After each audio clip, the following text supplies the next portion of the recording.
The prophet Joseph Smith declared in 1842, "No unhallowed hand can stop the work from progressing. Persecutions may rage, mobs may combine, armies may assemble, calumny may defame, but the truth of God will go forth boldly, nobly, and independent, till it has penetrated every continent, visited every clime, swept every country, and sounded in every ear, till the purposes of God shall be accomplished, and the great Jehovah shall say, the work is done." Now, about 170 years later, we can examine the growth of the Church of Jesus Christ of Latter-day Saints from three different perspectives. First, the growth and number of stakes of Zion. Second, the increasing numbers of temples. And third, the growth of raw membership of the church. But before looking at these numbers, let us visit with a very special person who has a rather unique perspective of the church here in our own area, Wade Hayes. It is by obedience to the laws upon which it is predicated. It's not on a scale of 1 to 10 and calibrated. It says I'm closer to 100 years old than I am 95. So I'm not too far away. So I've seen 100 years, almost 100 years, or heard about in the growth of this area as far as the church is concerned. And Houston Stake was created in 1953. I was a member of the bishopric of the Williamson Ward at that time. The first stake in Beaumont was 1,700 members. It was a small stake, one of the smallest, and it only had 7 on the High Council, and we had to scrap real hard to get. That's in '61. Houston Stake was first created by Jack B. Turnell as president of the first stake. Dallas and Houston were created very much the same time by 2 apostles. Was Marquis Peterson and Delbert L. Stapley. We were part of the Houston Stake at that time. We were created and just scattered everywhere from Louisiana, Lake Charles, all the way back to Houston and Corpus Christi, San Antonio, and the like, Austin. All of that was part of the great Houston Stake. Yeah, we've had our growing pains.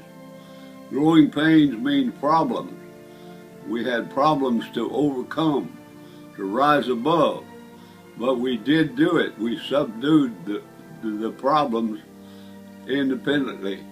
In every ward, every stake, you have challenges, challenges, challenges.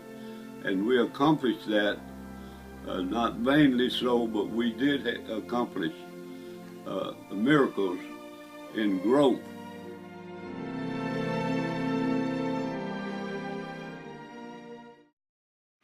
Now let us take a look at the growth of the church by stake, beginning when the church was organized in 1830 and continuing on.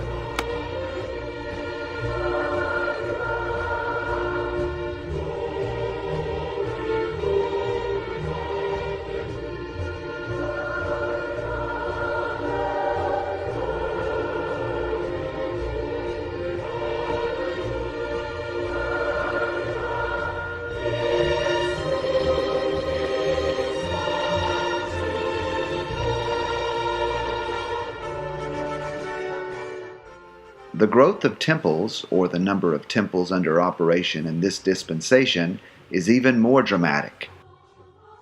Temple growth can be illustrated in a graph showing that the most explosive temple growth occurs in the last 10 to 15 years, or temple growth can be viewed as a map, with temples literally dotting the earth.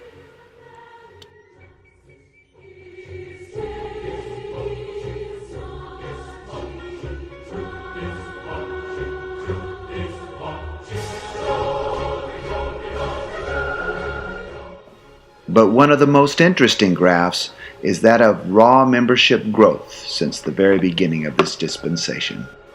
It took 117 years until 1947 for the church to grow from the initial 6 members to 1 million.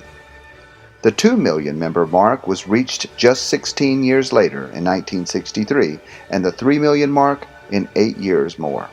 This accelerating growth pattern has continued, with about 1 million new members now being added every 3 years or less.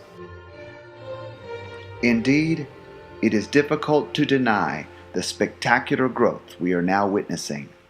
However, the greatest and most important growth cannot be measured on graphs or charts.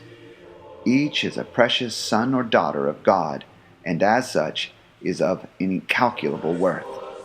And the greatest thing cannot be measured on charts or graphs, and it is the growth and swelling of each testimony of Jesus Christ, the growth of faith and love, and the increased character and quality of the lives lived as we seek to become more like our Savior, Jesus Christ.